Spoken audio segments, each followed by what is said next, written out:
Hi, everyone. We are so excited to have you guys here today for our first After Hours event for Resi 2020. If you're logged in here, that means that you're ready to take part in this amazing discussion we have set up with Lisa Delpit, editor of Teaching When the World is on Fire, and three amazing co-authors. So I'm going to give you guys some background on them first before I hand it over to Dr. Delpit and the authors to talk about their chapters and really engage us in a rich discussion. I want to remind you that our Q&A box is open. So the last 15 or 18 minutes of the event, we are going to come back on here to give you guys an opportunity to ask questions to Dr. Delpit and to the authors. So please type them as the event goes on so that we can have that discussion together later on. So I am so honored and humbled to be able to welcome you to this event. Before I was a doctoral student, I was a middle school teacher in the Washington Heights neighborhood of New York City, and Dr. Delpit's work was really foundational for me and really transformative in thinking about how I engaged with my students. So thank you, Dr. Delpit, and I'm so happy to be welcoming her and our three co-authors today. So Dr. Lisa Delpit is an educationalist, a MacArthur Award winner, and the Felton G. Clark Professor of Education at Southern University and A&M College. She is the editor of Teaching When the World is on Fire and author of Multiplication is for White People, Raising Expectations for Other People's Children and Other People's Children, Cultural Conflicts in the Classroom. She has worked diligently with educators in the public to transform the educational system for minoritized groups. Jonathan Tunstall and Sarah Ishmael are two of our three co-authors on here today, are co-authors of the chapter The Fire in Teaching When the World is on Fire. Jonathan is a hip hop and teaching artist and a doctoral student at the University of Wisconsin-Madison. Prior to this, he taught middle school for 8 years in Harlem. Sarah is a doctoral candidate at the University of Wisconsin-Madison, where she researches differing conceptualizations of humanity and how they relate to curriculum, students, and teachers. She is also a former elementary school teacher from Baton Rouge, Louisiana.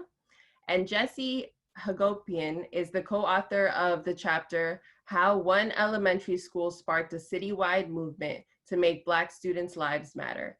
Jessie is an ethnic studies teacher at Seattle's Garfield High School, the editor of More Than a Score, the new uprising against high-stakes testing, and an editor for Rethinking Schools. He is also the recipient of the 2019 Racial Justice Teacher of the Year Award from the NAACP Youth Coalition and an organizer of the Black Lives Matter at Schools movement. So we are so excited to have you all here.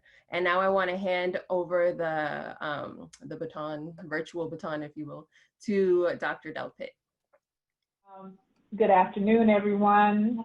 It's delightful to be here once again. Of course, it's really interesting because I have no idea who's out there, but whoever is, we are happy to have you with us.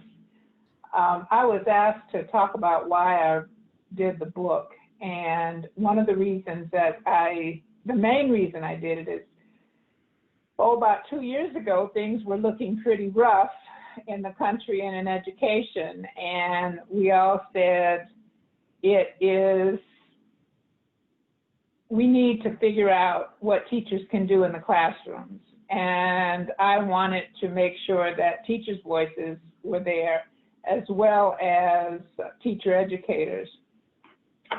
And so I had the amazing opportunity to either meet or reconnect with teachers who were engaged in social justice in their classrooms, and was able to find the folk who I thought would contribute to the rest of the world on that topic. And I was lucky enough to have a number of choices to ask to come to this meeting, but three of my favorite social justice teachers are here with us. I first met Sarah Ishmael when she invited me, oh, she called, or I think emailed out of the blue, and we had a great conversation on email. And then I said, well, you know, why don't we get to go to lunch? So we ended up having lunch together. And I was really impressed with everything the way she talked and thought about education and education of particularly African-American children. It was also amazing that this was a teacher here in Baton Rouge at the time. And so we were able to really talk about things that were going on in Baton Rouge education. And Sarah introduced me through writing when I asked her to participate in the book to John and Tunstall. And John, what I loved about John, aside from his amazing perspectives on teaching, and he was a middle school teacher in Harlem, had been a middle school teacher in Harlem. He also had this vision, I believe, of children in that the way we educate children is through joy. And we bring joy to children and smiles and excitement, but we do it not just for the sake of having fun, but to have them foster deep learning and critical analysis while they're having fun. And that was so much connected with my idea. And then Jesse is, he is a force of nature. He has been, I don't know how you can be a teacher and do everything else that he does and be a dad of two, but he's a prolific he has a prolific internet presence. You can find him if you're interested, a dynamic speaker, amazing writer. He teaches ethnic studies and a co-advisor of the Black Student Union at Garfield High School, as Diana said, in Seattle. So, along with lots of other things. But I want them to talk, so I'm going to stop talking about that. What I do want to say, though, is that in this group, we have now, in this group of three, someone who's taught in the Northeast, someone who's taught on the West Coast, and someone who's taught in the South. So I'm hoping that, and I know that their perspectives will resonate to you wherever you happen, whatever setting in the world you happen to be in. So what I was interested in is maybe if they could each talk a little bit about the chapter that they wrote and why they wrote it. Who wants to start? I'll start. Okay, then you can all start. I became a teacher as a social justice endeavor. I felt so I taught in Harlem, but I grew up in LA. And even though I went to an all-Black school with all Black teachers, we really weren't learning anything earth-shattering. We weren't learning actual authentic history. I wasn't learning about Malcolm X. I was learning a very sanitized version of Martin Luther King. It was a very don't make waves, pull your pants up and you'll be successful. And I wanted to kind of expose actual students to actual history. I wanted to talk about things that were not necessarily spoken about in classrooms. I wanted them to not feel like American history was the pinnacle of white male progress. You look at the way I was taught history was the pioneer spirit. I'm taught manifest destiny. You're taught that Thomas Jefferson just had a couple mistakes, but all men are created equal. And I really spent a lot of time as a teacher finding out how really how much I could trouble those narratives. It was really me trying to slide in social justice teaching for the first 2-3 years. And really in New York, you can get tenure. So once I got tenure, whoo, it was over. Once I had tenure, the signs up was Thomas Jefferson a slave owning rapist? Yes or no? Let's talk about it. And it was really kind of went there. Hip hop pedagogy for me, I thought I had a dirty little secret that I was a underground rapper while teaching. I thought I must be the only person who rapped and taught. I thought I created hip hop pedagogy, and I couldn't tell anyone about it. So as I began kind of reading and learning, and I read other people's children, I learned about Gloria, and then Chris, good Lord. Once I actually read that, so I was like, oh, so this is a thing. This is like a movement. And it kind of just, it made me hate everything that wasn't in the service of social justice. So after I was doing like epic rap battles from different perspectives, I couldn't go back to just doing a multiple choice test on 13 colonies. And that's kind of really what I talk about in that chapter. Kind of things I did in the classroom, risks that I was taking, and really just one phrase. I feel like if you're teaching, you have to decide there's 2 or 3 things you're willing to get fired for and really live and die on those hills. And that's kind of what I spoke about in my aspect of the chapter. Thanks, John. Since maybe your co-author now, Sarah? Yes. Again, thank you so much for this opportunity. I feel like a lot of my heroes are up on the screen. So thank you. This chapter to me,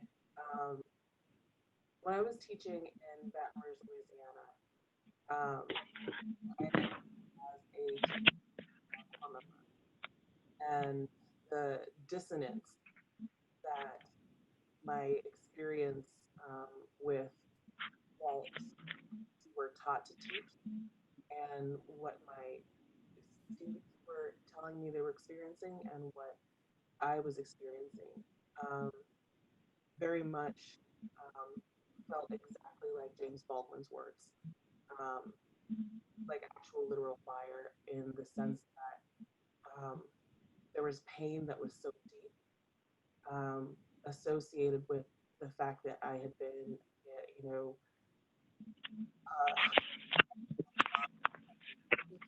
had been replaced in this community for years and years and years on end. And my students at the time are, the thing that I learned during that time was that the students knew exactly who didn't know what they were talking about, who didn't know what they were talking about. They knew exactly what it felt like to given curriculum that was parsed down. I was told on several occasions by my 5th graders and my 3rd graders in the various ways that they speak, and we spoke to each other, that a lot of what I was teaching, a lot of things early on was an insult to their intelligence. It was an insult to their intelligence because not only of their lived experiences, but because of the complications in the way that they thought and the complex ways that they perceived the world. It was an incredible experience for me to have, one of my students, this is back when Osama bin Laden was captured and killed. That one of my 5th grade students was like, wait a second, like, because I had a lesson, because they were curious about it, so I brought in different newspaper articles and perspectives. They asked for it, and one of my students was like, we're concentrating on so much violence over there, but nobody's talking about the Candyman down my. Nobody's talking about the violence in my classroom. And so we just scrapped the whole lesson, the whole day, and did the infamous circle, circle, the circle of the desk. And, the conversation was a very heavy and heart-rendering and conversation, and just deep conversation about the different types of violences that they experienced in their homes, in the streets, in the classrooms. And it was a conversation that I hate it when people say, well, it changed my life as a teacher. Like, these Black kids shouldn't have to change your life. You know what I'm saying? Like, that's not their responsibility. But in that exchange, it was very clear that the ways in which we as teachers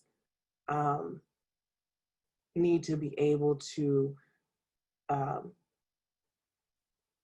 rethink curriculum, to rethink what we talk about, to rethink,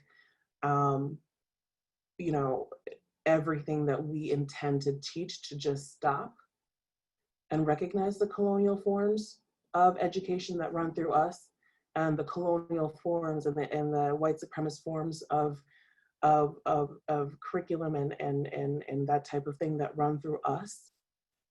And it's deep. It's deep to share that with students. It's deep for students to share that with you. And when I wrote this chapter with Jonathan, I only had a couple of years of teaching experience. And so I wanted to work with Jonathan to see, and to just kind of like have that conversation, that really raw conversation. Our chapter is really raw.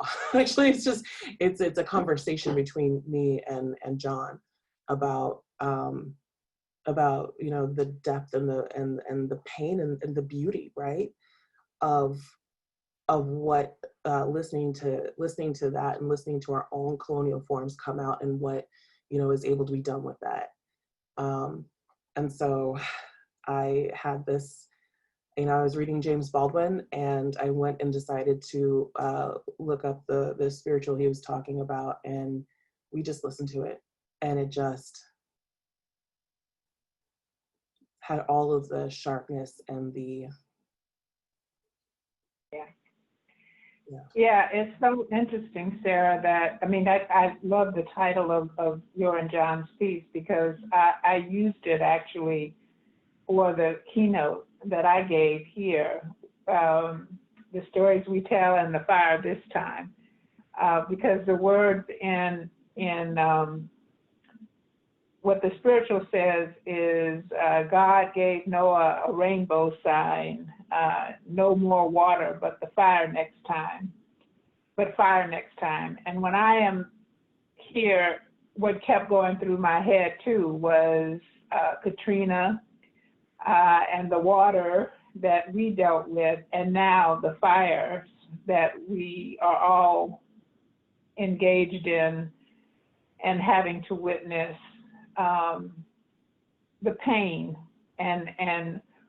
But one of the things that James Baldwin says is that it puts us, it's like a cleansing fire. It's like a fire that builds us and grows us. And I believe that's where we are. We are, and our children have influenced the world through Black Lives Matter. And we are pushing so hard now in order to be able to see them in their brightest light. And I think Baldwin was right, that this is the fire that is forging us, and you were right when you talked about it, Sarah, the forging us into a newer, stronger people. And Jesse, can you talk a little bit about the chapter you guys did? Absolutely. Thank you, Dr. Delpit. It's really an honor to have been invited here. I've learned so much from your work over the years, and it's amazing to get to be here with you all today. And thanks for sharing your chapter, Jonathan and Sarah. These are incredible times we're in, and it's so good to join you all for this discussion today, because we are literally teaching with the world on fire right now. I mean, I just did a talk with a student from Minnesota who described what it was like to watch the police precinct burn to the ground with the rage of Black people who were done being targets for police officers, right? And, you know, I think that in a very real way, our nation's youth are becoming the educators in our society. It is hundreds of thousands of young people who have taken the streets, and they've written the greatest lesson plan I can imagine. And they're enacting it in the classroom of the struggle in city after city. And I'm learning from them right now in some very powerful ways. And I think it's always the right time to make Black Lives Matter at school. But now, during this time of what the Washington Post has called the broadest uprising in US history, I think that if you're not teaching for Black lives right now, your curriculum will be completely irrelevant to your students at best, right? That's the best case scenario. It can be deeply problematic and racist as well. And I'm talking about social studies teachers, but I'm also talking about math teachers and language arts teachers and world language and health and science teachers and, you know, every subject, early childhood educators and beyond.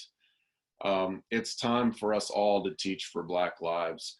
And this uprising is opening so many people's eyes to the need to transform society and to end police violence and mass incarceration. But I think we also have to realize that the battle cry, the cry for freedom of Black Lives Matter doesn't just mean that we don't want to get shot down in the streets by unaccountable police. It also means we want decent housing, we want health care, and importantly, we want education for our students that's relevant to their lives, that empowers them to transform the world. And you know, there were many signs before that horrific day when George Floyd took his last breath that we need to restructure our society and we need to uproot racism. And many of those signals came from our schools and from our young people. If we'd paid attention as a society to the 6-year-old girl in Florida this past school year who was handcuffed and arrested at her school for a temper tantrum, right? And then she was brought down to the juvenile detention center and she was fingerprinted and had her mugshot taken, all for the crime, quote unquote, of developmentally appropriate behavior, right? Of a temper tantrum. And her grandmother explained that this happened because she suffered from sleep apnea. And instead of the school finding out how to nurture and heal and support this young person, the school criminalized her and arrested her. You might have heard about the 11-year-old girl who was thrown into a brick wall by a police officer at her school this past school year in New Mexico for the alleged crime of taking an extra carton of milk, right? These are the outrages that prompted Professor Wayne Au, a great friend of mine who co-authored our chapter about how one elementary school in Seattle helped to spark the Black Lives Matter at School movement, right? I mean, these events hadn't happened yet when we launched this movement in Seattle, but the very similar events have happened in our city and all across the country where Black lives are not being respected. And so I just want to briefly tell you about our chapter, how this movement was sparked and what the aims are. And at John Muir Elementary School here in Seattle, group of educators and parents and a group called Black Men United to Change the Narrative, and community members got together and they said they wanted to celebrate their Black students' lives at the beginning of the school year.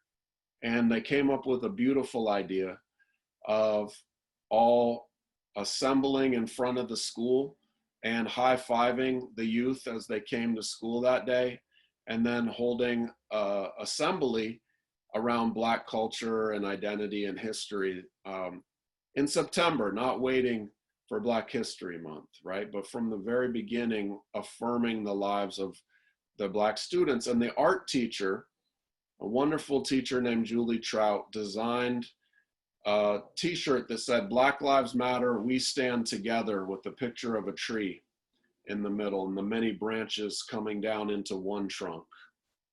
Well, the media found out that the teachers were going to wear shirts that said Black Lives Matter, and then it was posted on Blue Lives Matter website, and the school was bombarded with hate mail.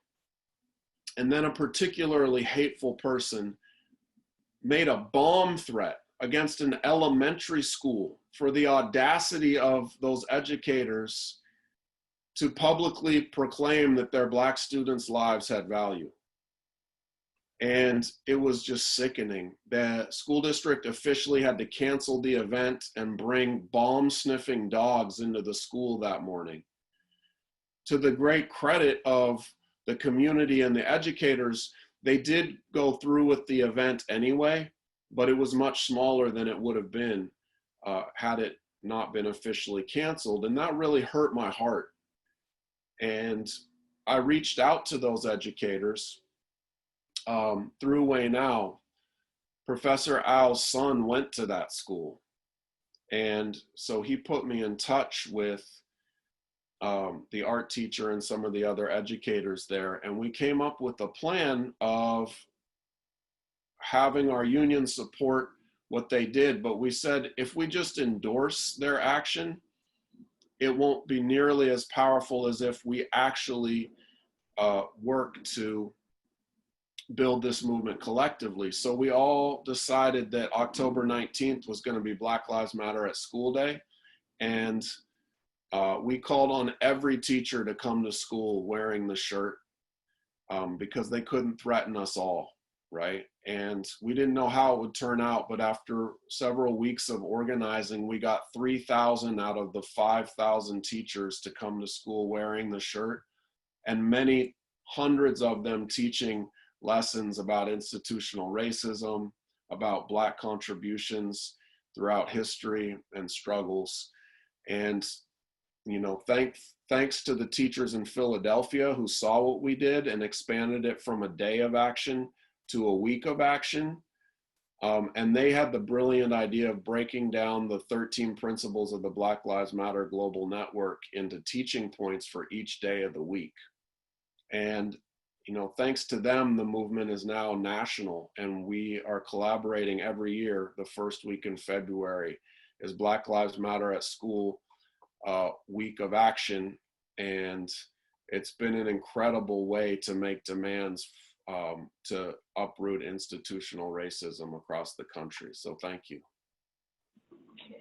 You know, I think all of us wonder sometimes if what we're doing is enough. I'm just in my classroom, or I'm just in my school. Can this be enough? And that's one of the reasons I loved your and Wayne's chapter, is because it started with the art teacher and the another teacher at an elementary school, and expanded nationally, in essence, to Philadelphia, throughout the Seattle School District and to Philadelphia. I remember a philosopher, Teilhard de Chardin, said essentially that an arrow of truth, one shot, will reach the entire world. And I think that's what you guys did and what we're all doing. It's never just one little action. Every little action is producing this phenomenon that is changing the whole environment that we live in. So I know one of the questions that actually I just looked at some of the the Q&As, and one of them was one exactly that I was going to ask all of you, and that was, what would you write now, or what would you write about now? Everything you wrote is pertinent to this moment in time, but 2020, as someone said, 2020 has been like when Scar took over Pride Rock. And I think that we have had every issue that maybe almost, I don't want to say every, because I don't want to invite anything else to show up, but we certainly all had a lot of unexpected things to consider. So I wanted to maybe start with John to say, what would you have included or like to include if you were writing it now, or, just talking? What would you think teachers, parents, and children may need to think about and know right now? I would start by saying, go for broke. James Baldwin's my guy. I'm 100% sure if we exist in the same time period, we'd be great friends. Most of my educational philosophy comes from him. In his talk to teachers, he says, one, teachers be artists, but then he says, go for broke, just full speed ahead. So I do civics education. I was a social studies teacher. And I think we harbor under the delusion that you can really do that from both sides. But the thing is, if you're talking about one side being oppressed and you're giving a reason why the other side is doing it, that's not that's not both sides. That's you trying to rationalize a function of oppression. In the first part of the chapter, I talked a lot about how I tried to, in the beginning years, slip in anti-racist teaching, slip in social justice teaching with the regular curriculum, because I was afraid of being fired. I think that was when Danielton was big, so I had a very strict teacher rating. I wanted to make sure I passed. And even as I think about, now that I'm in teacher education, I realize that it's super different in different regions. Like in New York, you can get tenure as a teacher. You can apply for it, so it's really hard to fire me. In right to work state, Wisconsin, they don't necessarily have that same amount of protection.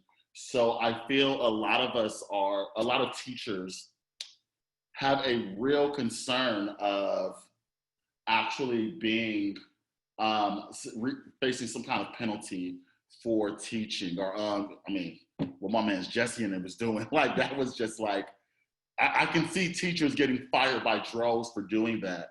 But I would say you got to go for broke. It's too important right now. Right now, I would say as burgeoning consciousness are happening, as people are doing various forms of protest, we're starting to realize that we just can't continue to ignore the racism that exists in our society. We can't continue to ignore children being murdered by police because they look like adults, or because they present as a threat based on some type of racial socialized racism that various different people in authority have. So I just would want to give a message to teachers, to parents as well. Like, you got to go for broke. I was lucky enough when I was teaching, I had a principal that was very supportive of me. I got many, many phone calls of complaints about some lessons I did. Because it was even some I remember one we talked about, most of my students were Dominican, and we had the conversation, hey, so are Dominicans Black? Because a lot of y'all look Black, so let's talk about it. And it was something that I guess I personally, even though I was in social justice, doing social justice work, I thought I was woke back in LA, but it was something I really didn't think about the various diversities within the Black community. I don't really think about Afro-Latinx. I don't really think about the Afro-Caribbean. I was more like, hey, you Black, so you Black, right? Cool. Dr. King, we good. So we had a lot of discussions about Afro-Latinx, cross-racism, I had a poster that said, was Thomas Jefferson a slave-owning rapist? And the answer was yes. Sally Hemings couldn't say no. It was like legitimately, you don't have the option to say no as someone who's enslaved.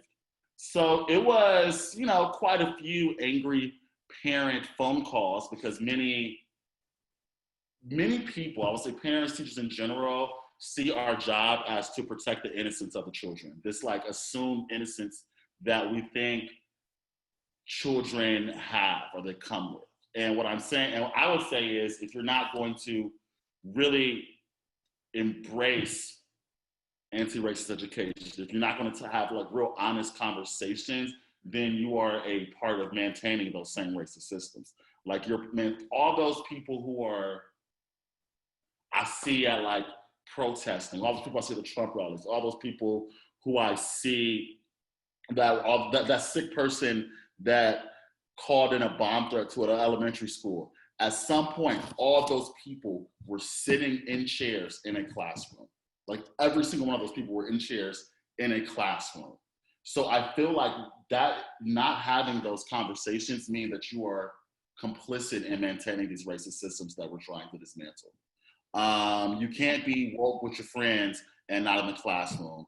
You can't be woke with your friends, but then when you talk to your family, you're not woke. I'm talking about you're at the dinner table, in the classroom, when you're in a grocery store. Hey, what you doing with that Confederate flag on? Let's talk about it. Like I feel everywhere you go, you got to have that same woke mentality.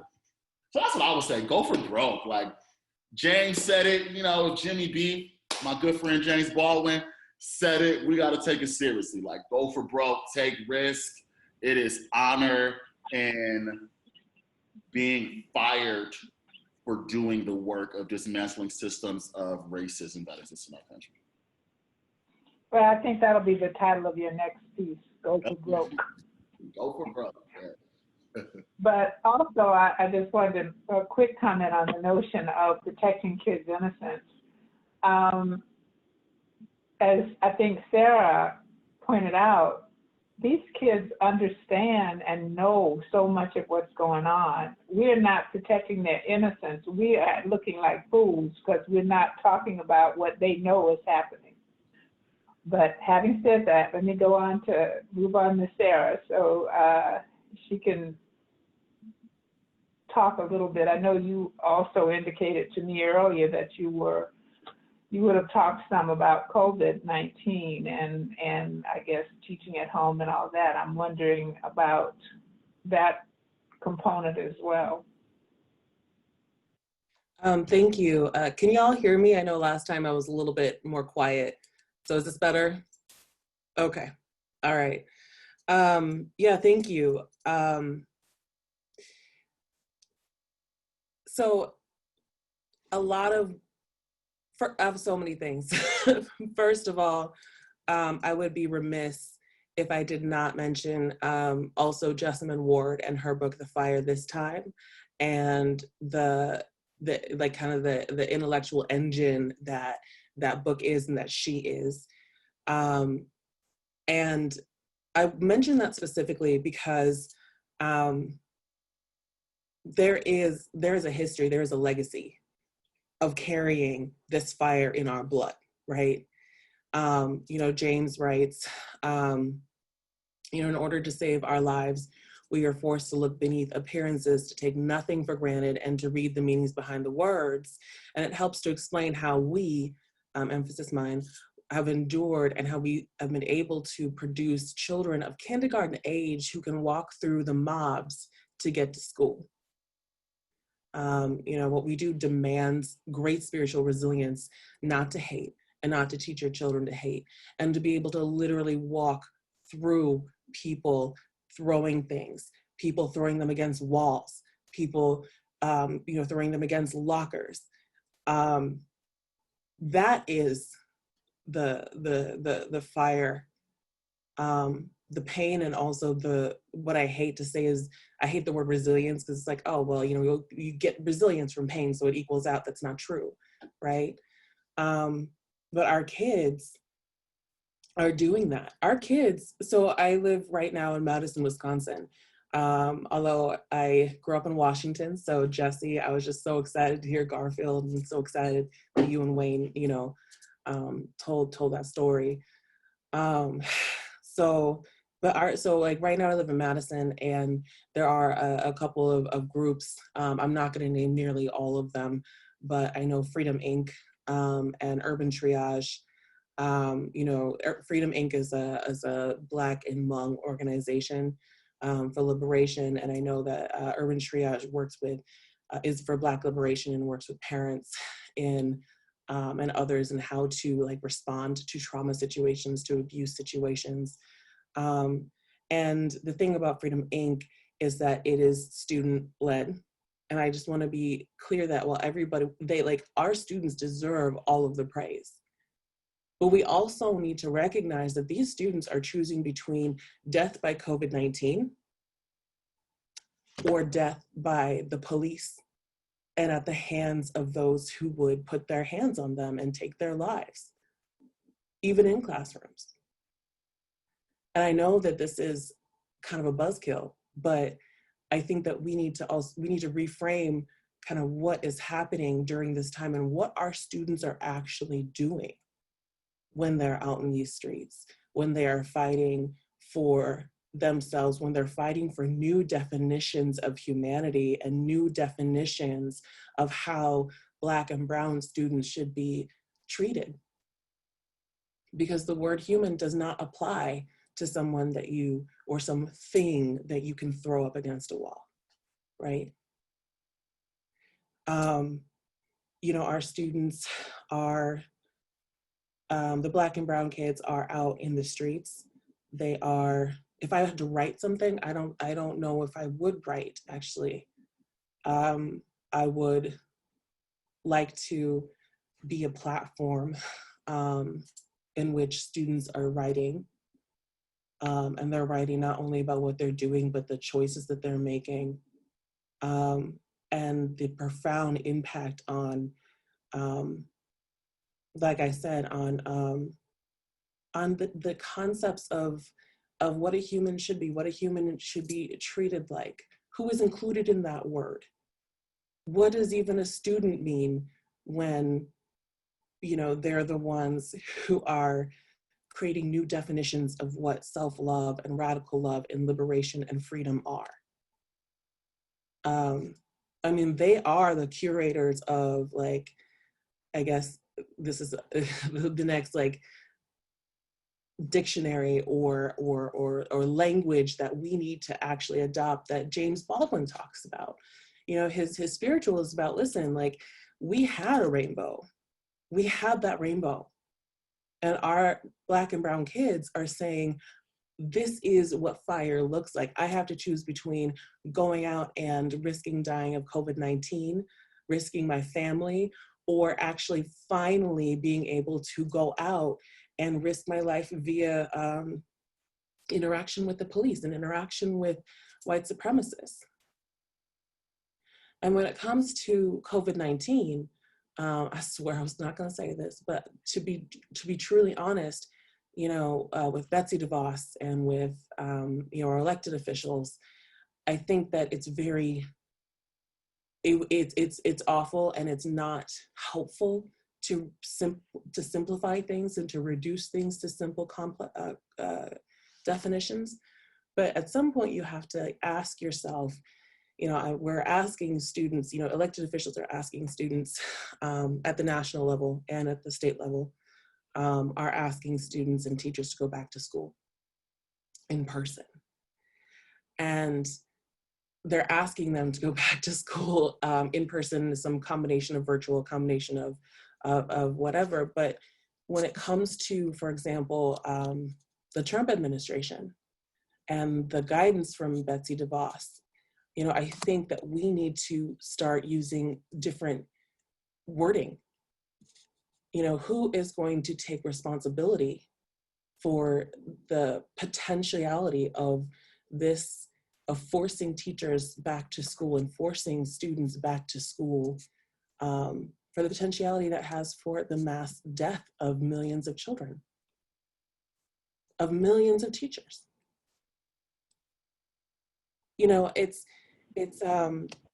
you know, I'm hesitant to use the G word because that's not a word to throw around lightly, genocide. But you know, I do think we need to start having conversations about when you are asking teachers to prepare their wills, when you're asking teachers to, you know, when you're asking teachers to teach, you're asking questions like, okay, well, if one student gets COVID-19, do we all have to quarantine if one student dies?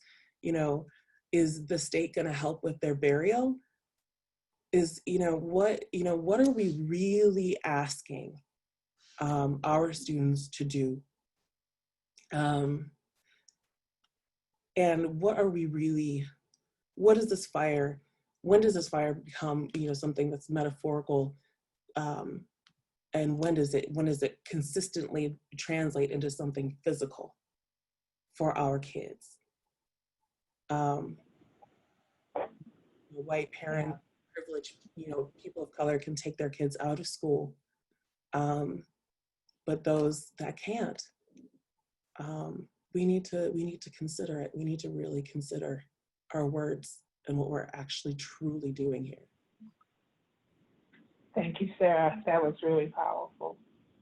Yeah, it is a Sophie's choice situation for our children and our teachers. One teacher wrote an article, I love my kids, but I don't want to die. So Jesse, Yeah. I know you talked a bit already about the kinds of things that you think are really important. Is there something before we go to questions from the audience, we don't have a lot of time left, that you'd like to add to what you said earlier? I'll just say briefly that it's funny you asked the question of how I would update the chapter, because I'm working on actually editing a new book called Black Lives Matter at School to tell the full story of this movement. You know, it's exploded in over 40 cities last year, participated with hundreds of teachers and, you know, tens of thousands of students reached with the lesson plans. And when we wrote the chapter for your book, you know, we were elated at the victory we had in Seattle, but we didn't know it was going to spread across the country and become a national movement. And so, you know, really needing to highlight the work of the Philadelphia educators is so important. And the intersectional approach that we're taking towards pedagogy now, of understanding you know, how to understand the multifaceted Black experience. I think Jonathan put it really well when you were talking about how we need to understand the Black Latinx experience, right? And we need to understand that intersection of identity.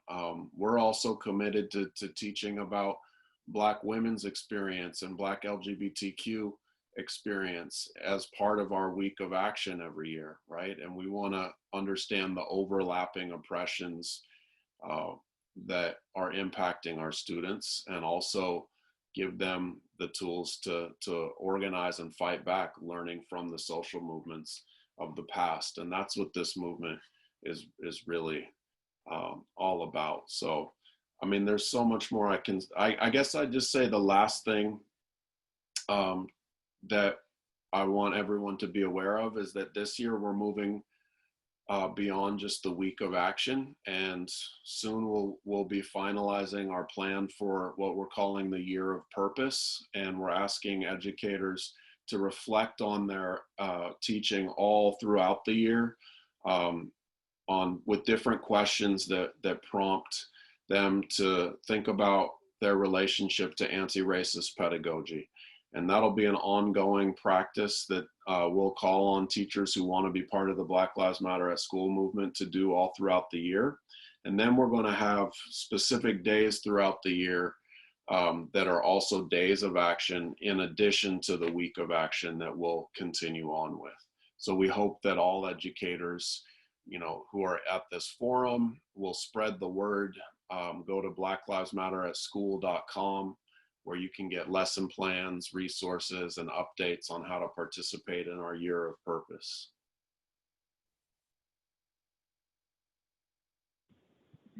Thank you so much, Jesse. I don't know if, yeah, I was writing that down. That's why, because I've had the school board here in Baton Rouge is trying to put forth, Sarah, a, what do you call that? With the whereases and the therefores, but to really, thank you, a resolution to make sure that the board and the policies and the curriculum in East Baton Rouge change. So maybe you should come back and contribute to it. But I'm looking forward to seeing what you guys are doing, Jesse, so that we can add that as well. So I'm going to ask if Diana is still wanting to come back in and mediate some of the questions. Yeah, hi Lisa, I'm back. So thank you all for that commentary first off. And I will say you guys kind of flowed into the questions nicely. You were answering a lot of them without even knowing you were answering them. And we, I think, are just learning so much from your kind of collective experience and the wisdom you're sharing with us. And so we are going to go a few minutes over just because we had those technical issues. So we probably have time for about 2 questions. And the first question, which was upvoted by audience members, is something, Jonathan, that you alluded to when you were talking about working with Black Latinx students in Harlem. And I can relate, having taught mostly Dominican students in Washington Heights. And I know, Jesse, you just alluded to that as well. And really, folks are interested if you all have any advice on how to address these tensions that exist between Black and Latinx students in schools. And I think this might be twofold, right? So on the one hand, we're talking about the anti-Black kind of racism that exists within the Latinx community and how that's impacting student relationships in schools. And then on the other hand, there's the conversation of how we address Latinx students who are feeling that they're being left out of this conversation around racism and police brutality. So any thoughts you all have on that? I'll go real quick. I don't know if you want to hop in, Sarah. You just got to talk about it. Like me, I did it. I'm a Henry Louis Gates Jr. fan. That's my guy. He got a dope documentary called Black in Latin America. And me, when I teach, I believe in clips. So like, it's some scientific thing. I don't got to get into that. But I like to do like 5 to 8 minute clips.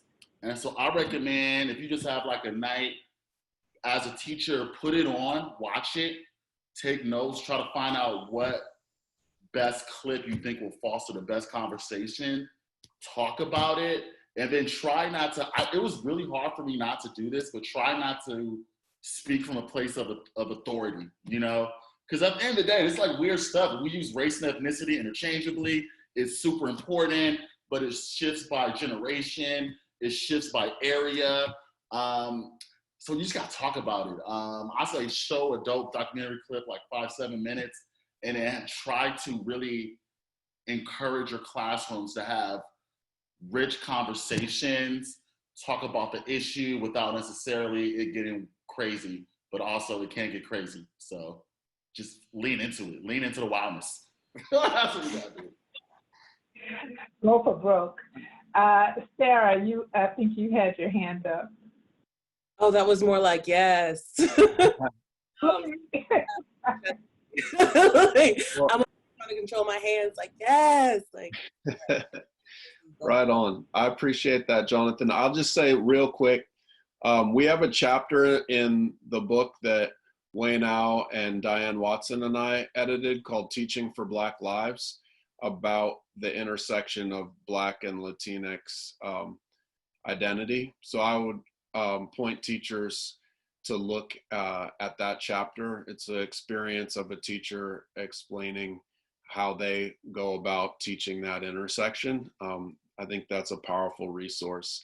And I think that the other piece towards building unity in your classroom between Black students and Latinx students is about really teaching their history thoroughly, and the history of how both communities have resisted oppression and racism throughout time, because then your students will see themselves in a common struggle, right? And so I think that's important work. I'd also point people to the organization, the Black Alliance for Just Immigration, and the work that's being done around Black and Brown unity. You know, and when you see the kids who are caged at the border, right, you know that we have to build that solidarity. And I'm really proud that the Black Lives Matter at School movement had a speaker and sent a solidarity statement to the teach-in that happened down at the border last year, calling for the end of caging of Latinx students. And why should we have, I mean, isn't that bizarre that we have to tell somebody, do not cage children? It's not a good idea. I mean, honestly.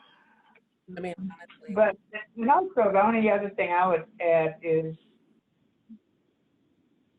as you pointed out, Jesse, the idea of showing the histories of folks, and also showing what happens when groups who are commonly affected by something are divided, and are the plan to divide them, and making sure that kids begin to understand that they are following the dictates of somebody who does not have their best interest at heart when they create that division.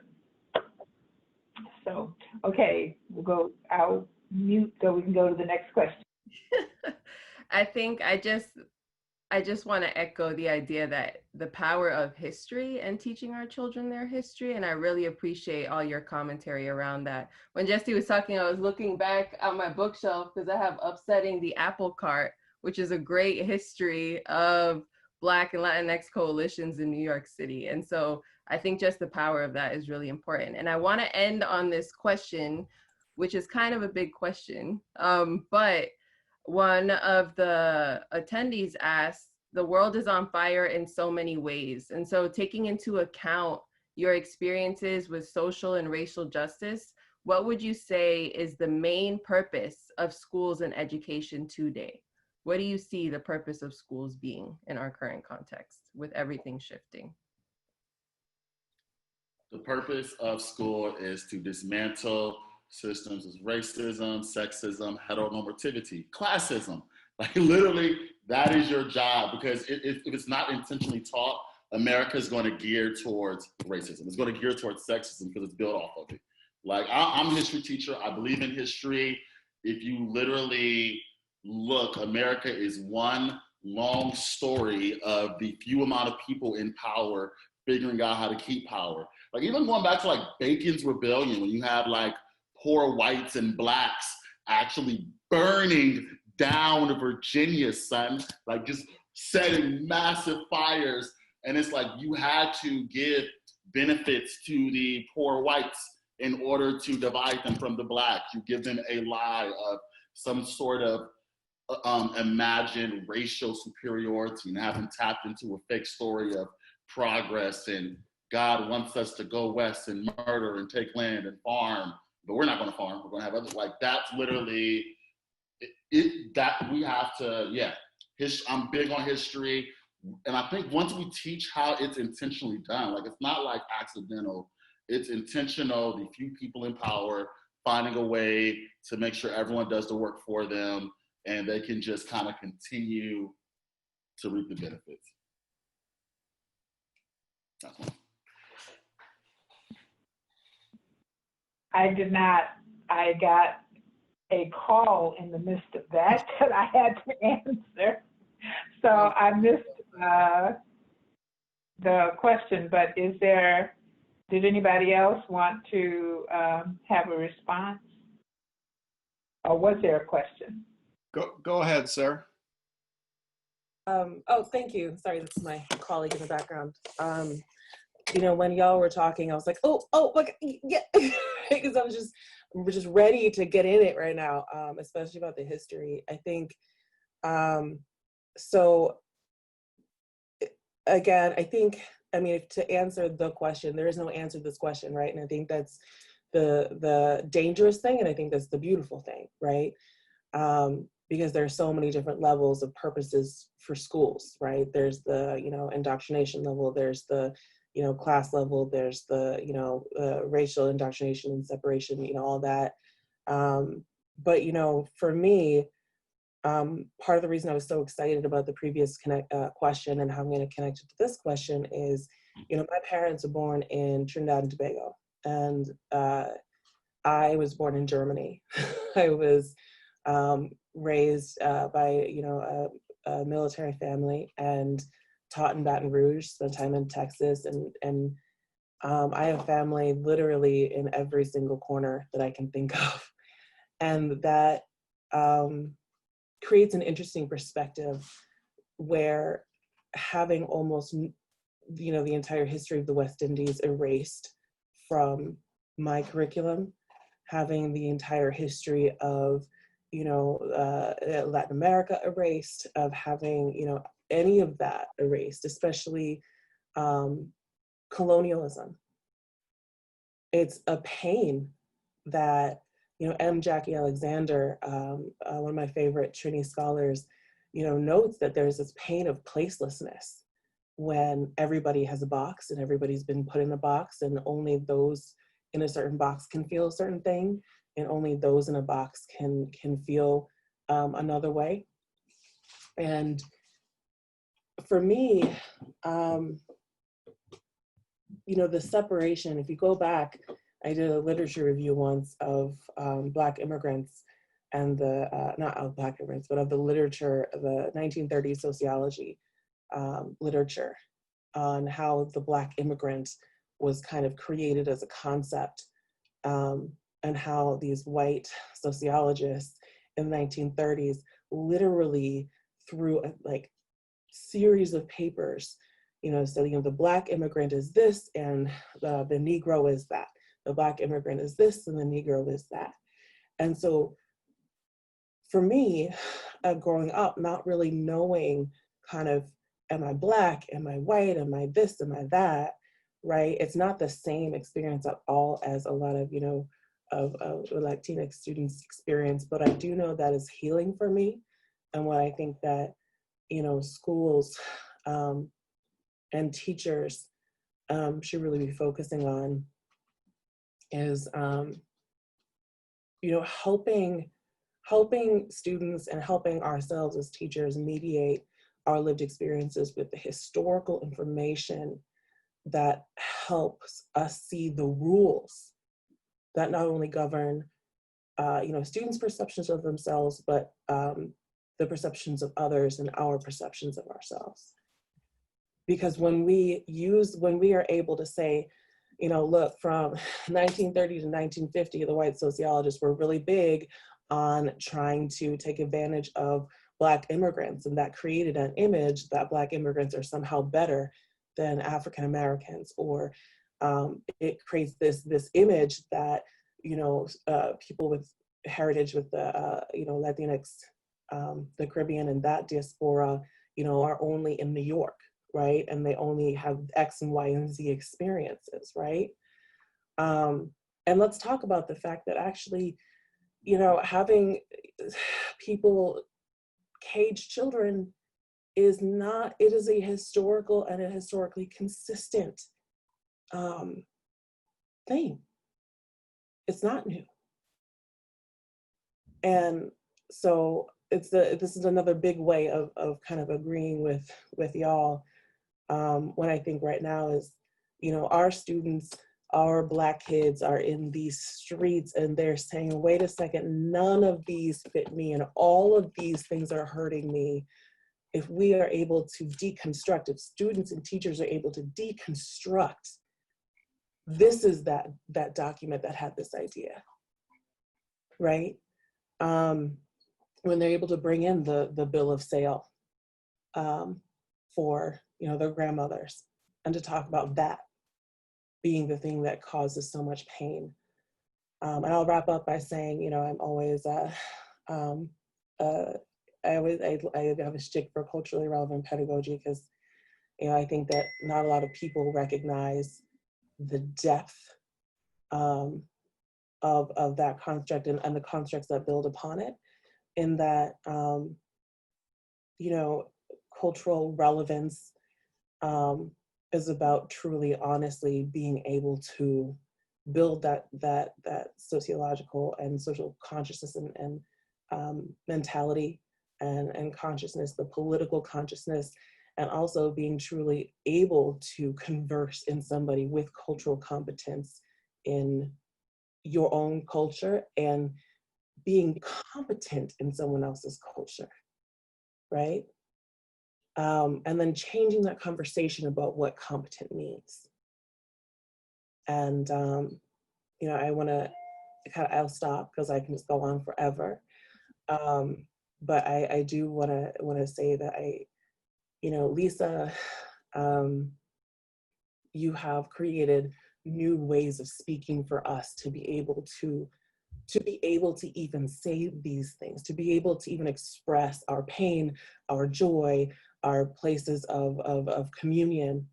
And I would say that, you know, is also what I think the purpose of schools should be, in the most deep, in the most visceral way, to where we can go from conversations about